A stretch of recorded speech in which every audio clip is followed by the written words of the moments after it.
Selamat pagi Sobat Kremes di seluruh dunia. Salam kremes berkah dalam. Kembali berjumpa dengan Mobon 153. Hari ini 18 Mei 2020. Ada yang istimewa loh. Nanti kita bahas apa yang diberitakan Kompas dan juga apa yang bisa kita pelajari nih. Sebelum belajar, kita ngopi dulu. Semoga kita segar dan penuh inspirasi. Hari ini solidaritas kian tumbuh.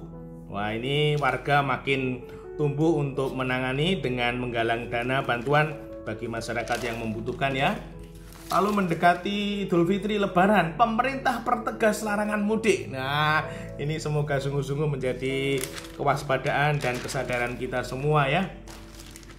Lalu tajuk rencana mengingatkan kepada kita meningkatkan ketahanan keluarga. Gimana Sobat Kremes, keluarganya sudah disiplin, sudah kreatif, sudah ceria dan bahagia sehingga keluarganya sungguh-sungguh mengalami pertumbuhan dalam ketahanan. Lalu apa lagi? Oh, ada risiko longgarkan PSBB ya. Ini semoga sungguh menjadi kewaspadaan kita semua ya. Lalu ini ada berita bagus ini, Liga Jerman kembali bergulir setelah dihentikan selama 2 bulan akibat pandemi. Wah, ini bolanya sebelum main sepak bola disemprot dulu, disterilkan. Nah, semoga sungguh-sungguh menjadi wacana kewaspadaan kita semua. Seperti tadi saya mengatakan, hari ini ada yang spesial, ada yang istimewa untuk kita semua warga gereja, di mana di Italia sana ada babak baru yang mau dimulai hari ini 18 Mei 2020, yaitu hari ini Ekaristi akan dimulai kembali. Ini menjadi kabar gembira namun juga kewaspadaan untuk semua. Mereka Italia punya keyakinan tutto andrà bene, semuanya akan menjadi baik, dan ternyata sungguh-sungguh ini bisa dimulai hari ini untuk perayaan Ekaristi. Terjadi kesepakatan antara Konferensi Uskup Italia dan pemerintah setempat untuk membuka kembali pelayanan gereja mulai dari perayaan pelayanan Ekaristi dan sakramen yang lain. Lalu apa yang menjadi kesepakatan?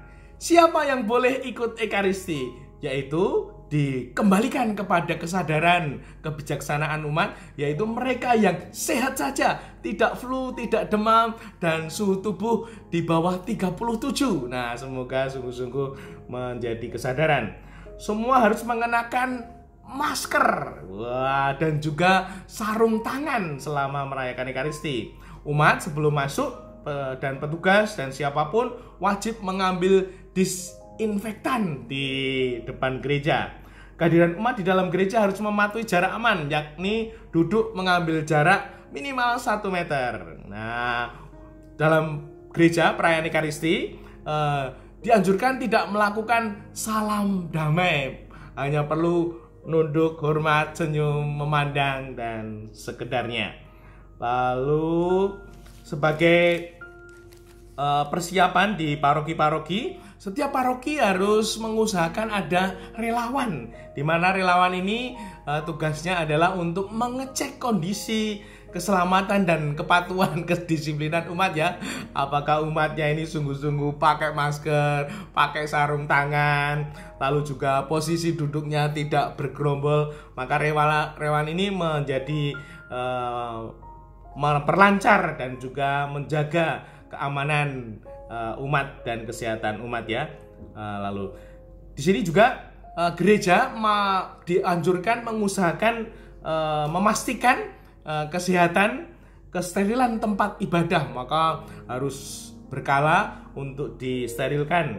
Lalu untuk barang-barang liturgi hendaknya dibersihkan sesuai dengan prosedur yang ada.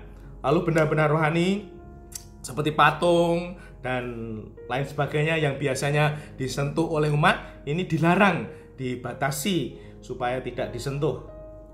Lalu yang banyak ditanyakan atau yang menjadi harapan, berapa jumlah umat yang boleh ikut Ekaristi? Nah, ini ada kesepakatan demikian. Jika tempat ibadahnya tertutup, hanya boleh melayani 200 umat.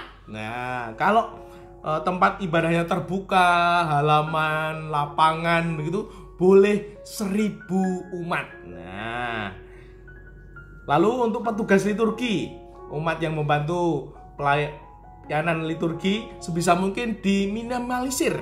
Maka kur sementara dilarang. Cukup organis ditambah 1 atau 2 solis. Lalu untuk imamnya, imam yang memimpin Ekaristi ini boleh tidak mengenakan masker selama memimpin, namun sungguh-sungguh harus hati-hati dengan tempat atau sibori tempat sakramen Maha Kudus ya, sehingga nanti ketika dibagikan masih sungguh-sungguh terjaga amannya. Lalu untuk membagikan komuni, imam pakai masker, pakai sarung tangan. Nah, bila kondisi memungkinkan, imam menuju ke umat satu persatu. Namun kalau tidak, baris seperti biasa menggunakan masker dan sarung tangan. Lalu peraturan-peraturan dasar untuk menjaga jarak aman, menggunakan masker, sarung tangan ini sungguh-sungguh berlaku juga selain pelayanan Ekaristi untuk baptis, perkawinan, pengurapan orang sakit, dan pemakaman, semuanya dengan pedoman SOP demikian. Nah, ini yang akan terjadi hari ini di Italia. 18 Mei 2020 akan kembali diwujudkan.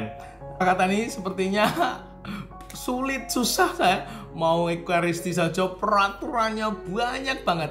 Namun untuk Italia ini suatu yang sungguh-sungguh kabar sukacita, karena kemarin itu sungguh korbannya yang meninggal banyak sekali.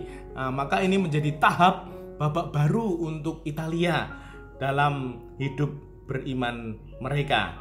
Nah, semoga sungguh-sungguh kesepakatan ini bertumbuh di Italia sehingga tetap terjaga, dan kita juga berharap ya untuk Indonesia semoga sungguh-sungguh segera kita juga bisa kembali mencoba untuk merayakan Ekaristi, menyambut Komuni Kudus secara nyata. Nah, Sobat Kremes, semoga terjaga dan Tuhan memberkati. Kita ngopi dulu, semoga dilancarkan Tuhan. Jangan lupa like and subscribe, dan juga komen-komen positif, saling menginspirasi, menunggukan. Tuhan memberkati. Salam kremes-kremes, berkah dalam.